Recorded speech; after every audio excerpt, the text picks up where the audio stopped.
नमस्कार दोस्तों, आज हम बात करेंगे ब्रायन ट्रेसी की गेट स्मार्ट किताब पर। आज की इस वीडियो में हम गेट स्मार्ट किताब के परिचय को देखेंगे।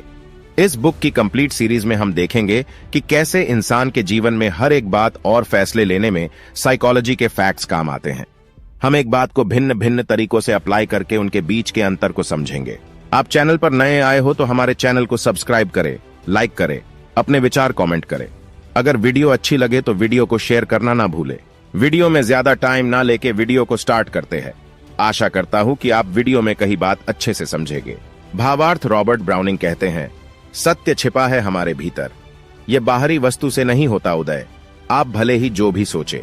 हम सबके भीतर है एक गुप्त केंद्र जहां पूर्ण सत्य का है वास।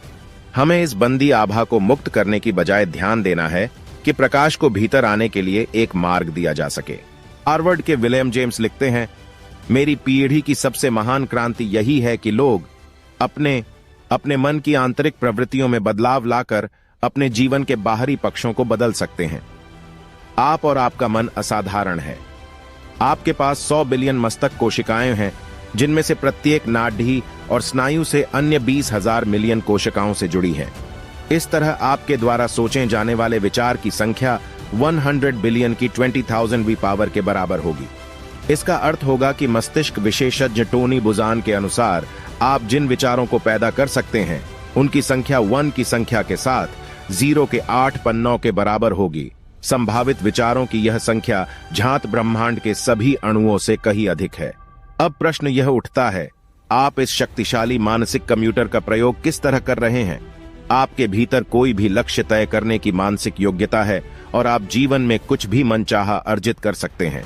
आप अपने मस्तिष्क, अपने सोचने, नियोजन करने तथा पूरी सटीकता से कुछ रचने या गढ़ने की क्षमता का प्रयोग करते हुए अपने लिए तय किए गए किसी भी लक्ष्य को पूरा कर सकते हैं।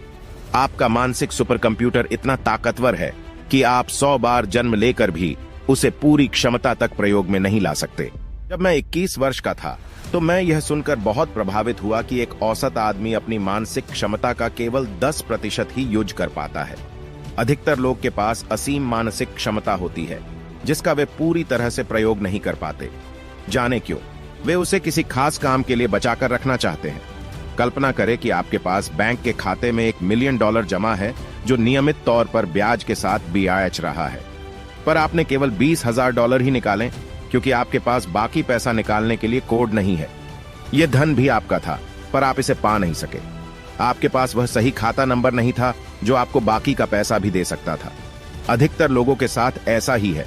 उनके पास असीम मानसिक क्षमता का भंडार है और वे आदतन उसे प्रयोग में नहीं ला रहे।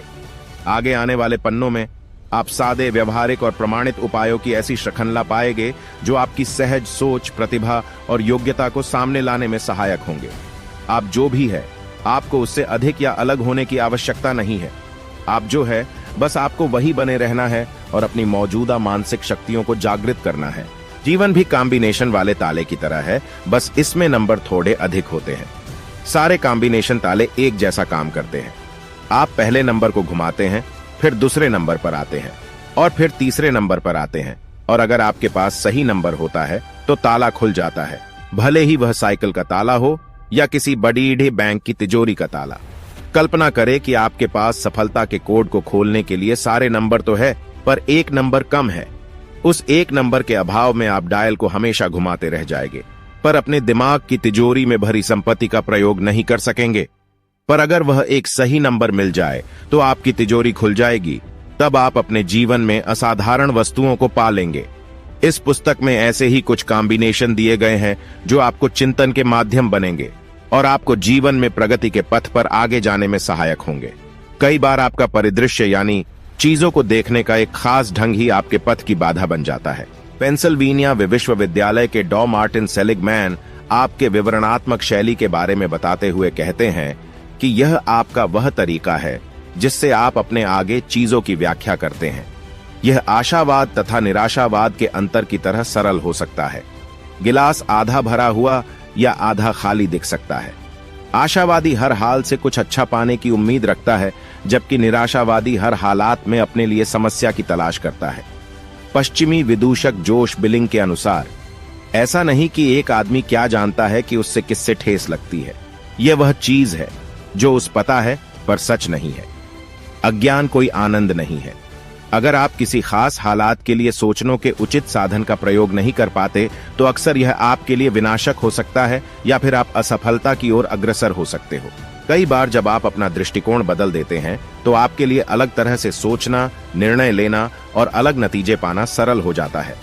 सफलता classic think and grow rich के लेखक नेपोलियन हिल के अनुसार हर समस्या या कठिनाई के बीच समान लाभ या फायदे का बीज छिपा होता है। अमेरिका में अपने बल पर धन कमाने वाले 500 करोड़पतियों का साक्षात्कार लेने के बाद उन्होंने पाया कि उन सभी में कुछ खूबियां एक सी थी। उनकी एक समान खूबी यह थी कि उनमें से प्रत्येक ने अपनी कठिनाई और संकट से सबक लेने की आदत डाल ली थी और उन्हें कोई न कोई सबक मिल भी जाता था। उन्होंने अपनी असफलता और कठिनाई से जिन सबकों को पाया उन्हें ही उन्होंने अपनी उत्पाद और सेवाओं को तैयार करते समय प्रयुक्त किया और धनार्जन करने में सफल रहे। अगर उनके पास अस्थायी असफलता से मिले वे सबक न होते तो वे संभवतः अपने जीवन में इतना धनी नहीं बन सकते थे। अगर आप अपनी सोच को हमारे समाज के सफल और सकारात्मक लोगों जैसा बनाना चाहते हो तो इसका सीधा सा उपाय है, अपने जीवन की सबसे बड़ी समस्या पर गौर करें। अब कल्पना करें कि आपको यह समस्या इसलिए दी जा रही है कि आप इस उपहार से कुछ सीख सके। अपने आप से पूछें, इस समस्या से मैं ऐसा कौन सा पाठ सीख सकता हूं जो मेरे भविष्य को सफल और प्रसन्न बनाने में सहायक हो सकता है। शायद आपके जीवन की सबसे बड़ी समस्या कोई समस्या नहीं बल्कि एक अवसर हो। जैसा कि हेनरी फोर्ड ने कहा था, असफलता मात्र एक अवसर है ताकि आप और समझदारी के साथ नई शुरुआत कर सकें। अपने 6 नेत्रहीनों की कथा सुनी होगी। वे सभी एक दूसरे को समझाने की कोशिश में थे कि हाथी कैसा होता है। उनमें से हर एक हाथी को छूते हुए अपनी बुद्धि के हिसाब से उसका वर्णन कर रहा था। वे सभी सयाने अपने अपने नजरिए के हिसाब से सही कह रहे हैं। एक ने कान को छूकर कहा कि हाथी मोटे कंबल की तरह होता है। दूसरे ने सूंड को छूकर कहा कि यह लंबा और तीखा होता है। एक ने टांग को छूकर कहा कि यह पेड़ के तने की तरह है। एक ने उसके एक ओर से छूते हुए दीवार जैसा बताया। एक ने पूंछ को छूकर रस्सी जैसा बताया। सबसे आखिरी वाले ने सर को छुआ और उसे चट्टान जैसा बताया। उनमें से सभी अपने अपने हिसाब से सही कह रहे थे, पर वे सभी कई तरह से गलत थे क्योंकि वे उस हाथी, उस हालात को उसकी समग्रता में नहीं देख पा रहे थे। आपका अपने और अपनी दुनिया के लिए क्या नजरिया है? अनईस निन लिखते हैं, हम संसार को उसके रूप में नहीं बल्कि उस रूप में देखते हैं जैसे हम हैं। शायद मानव जाति के इतिहास की सबसे बड़ी खोज यही है कि आप जिस बारे में अधिकतर सोचते हैं आप वही हो जाते हैं।